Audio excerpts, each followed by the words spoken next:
Oh, Overhaul's quirk. Let me back up and get my head around this. He has the ability to disassemble and reassemble objects, including the human body. Wow, I mean, I knew this guy was gonna be on some Fist of the North Star shit, but I didn't expect it to have this little twist to it, so props to Horikoshi for that. Always making these characters great, always making these characters interesting, and even though Overhaul is the name of his quirk, his actual name is Chisaki, but I'm not gonna call him that. I like Overhaul that much better, so I don't know if he's still gonna have a villain name, but that just sounds so much better.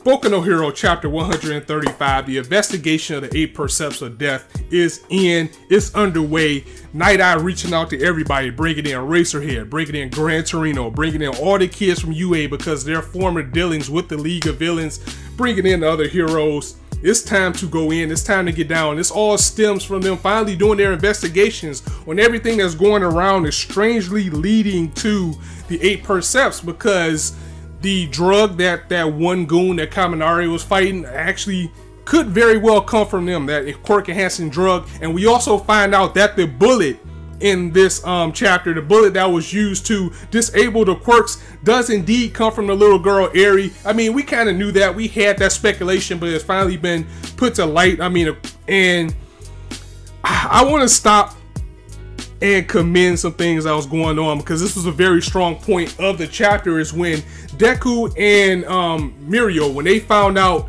that the blood was coming from Eri, just the look on their face, that determination, that drive to want to get in and save this little girl was phenomenal. And you know, that little scumbag hero that tried to blame all this on Nighteye by saying, you know, well, maybe if you would have sent them in to do it, we wouldn't be in this situation. That's bullshit. Nighteye made the right call, because it is no way that they are ready to take on Overhaul. Not those two. Mirio probably would have been okay, but Deku's definitely not ready. So the right call was made for them to pull out. But that doesn't mean it doesn't eat them alive. And I've pointed out before that Mirio and Deku are two of the same. I mean, one is clearly better than the other, but they still have that want, that need to be the greatest, just like All Might. So now they have that determination to go in there and fight and save this little girl. So you know they're gonna go in now with a bigger determination than ever before. But this chapter took a while to explain some little things that were out there, like the hero network. I figured, like with all these heroes, they had some type of way where they can all link up and speak with each other, team up, find other heroes and friends and sidekicks or whatever, and that's what they're going to use, or that's what they have used to set this investigation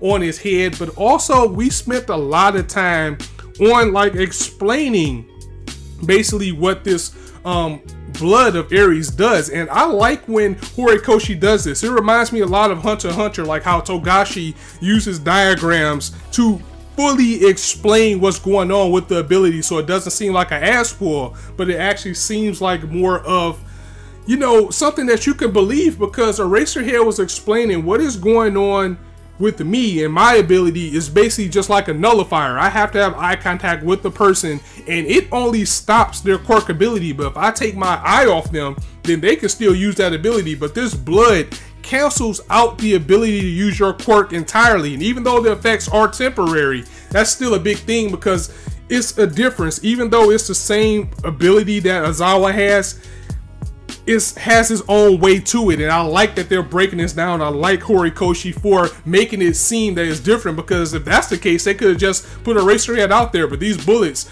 make things that much more complicated, because it's completely different entirely. And Overhaul is going throughout the country gaining these alliances with these villains to get, you know, more money and to get more power. And he has a lot of things on his table right now that's working in his favor, in addition to linking up with Shigaraki and the League of Villains, because now you have this blood from Eri that he's draining from her that can erase quirks temporarily.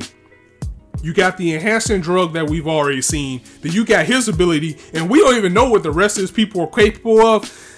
We all know that this operation isn't gonna go as clean as we think it is, and I'm just worried for when these guys will fight the 8 percepts, because we know that Nighteye has this premonition that All Might will die. So if he steps into this battle in any way, shape, form, or fashion, that's just gonna be bad.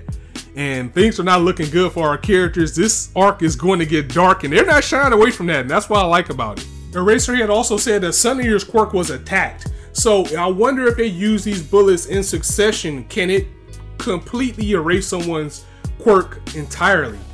That would not be good. That would not be good at all, because it will be even more dangerous than just stopping your quirk. It could take it away completely. We still got to find out about that. So this was another good chapter after all. I mean, you know, sometimes you need chapters like this to explain things as far as more of what's going on. And chapters like these can also be the calm for the storm, since now they're going after the 8 percepts entirely now.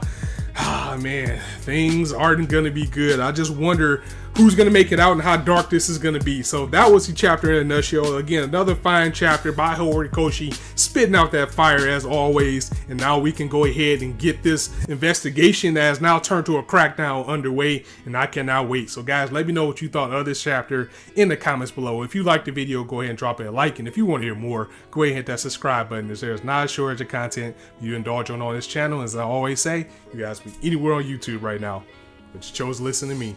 I really appreciate that, so thanks for stopping by. On that note, it's your boy Scott signing out.